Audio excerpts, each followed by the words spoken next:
Hello everyone, welcome to vision study hub. और आज हम लोग डिस्कस करने वाले हैं सरफेस एरिया एंड वॉल्यूम में एक्सरसाइज 13.4 के बारे में। तो 13.4 से पहले हम लोगों ने एक कॉन्सेप्ट डिस्कस किया था सरफेस एरिया ऑफ स्फेयर के बारे में।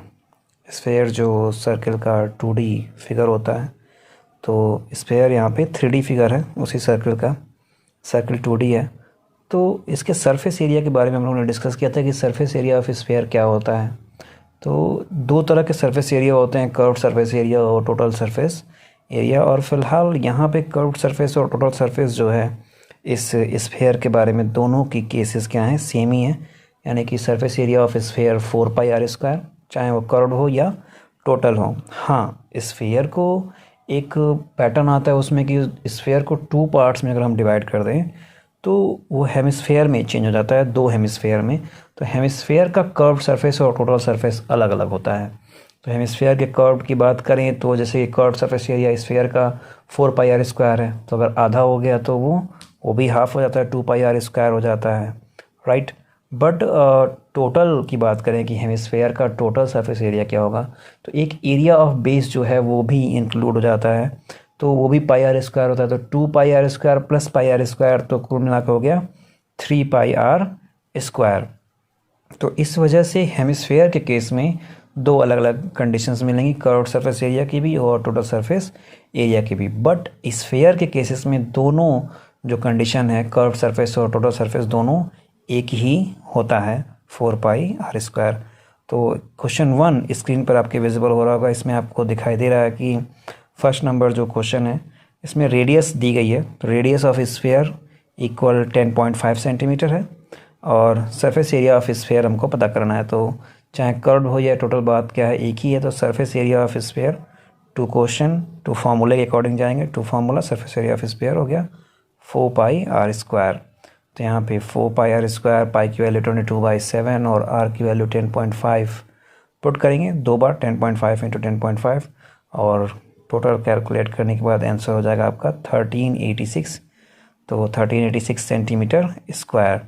तो ये हो गया सरफेस एरिया ऑफ स्फेयर जिसकी रेडियस दी गई थी 10.5 सेंटीमीटर। अब इसके अकॉर्डिंग ही क्वेश्चन 1 में भी और 2-3 क्वेश्चन है, और क्वेश्चन 2 भी बिल्कुल सेम इसी तरह से है। क्वेश्चन 2 और क्वेश्चन नंबर 3 बिल्कुल सेम इसी तरह से सॉल्व होने हैं। So students, pause the video and note it down. अब बात करते हैं क्वेश्चन नंबर 4 की। क्वेश्चन नंबर 4 में दिया हुआ है कि एक स्फेरिकल बैलून है जिसकी रेडियस इंक्रीज़ हो रही है 7 सेंटीमीटर से 14 सेंटीमीटर तक। यानी कि पहले वो छोटा था जब उसकी रेडियस 7 सेंटीमीटर थी, और अब उसकी रेडियस बढ़ गई है तो वो डबल हो गया, रेडियस उसकी डबल 7 सेंटीमीटर से 14 हो गई है। और ये कैसा हुआ, क्योंकि उसमें एयर जो है पंप किया गया, तो इस वजह से उसकी रेडियस बढ़ गई। तो क्वेश्चन ये है कि find the ratio of surface area. इन दो कंडीशंस में बैलून की सरफेस एरिया बढ़ गई, तो इन दोनों केस का रेशियो बताना है। तो चलिए बताते हैं। तो radius R1 of spherical balloon equal 7 centimetre, और रेडियस R2 जो है एयर पंप करने के बाद 14 सेंटीमीटर हो गया।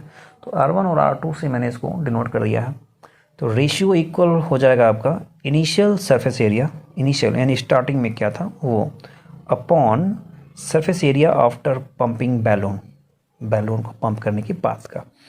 तो पहला हो गया 4πr1² और दूसरा हो गया नीचे 4πr2²। तो 4π से 4π कैंसिल, बच गया आपका R1 और R2।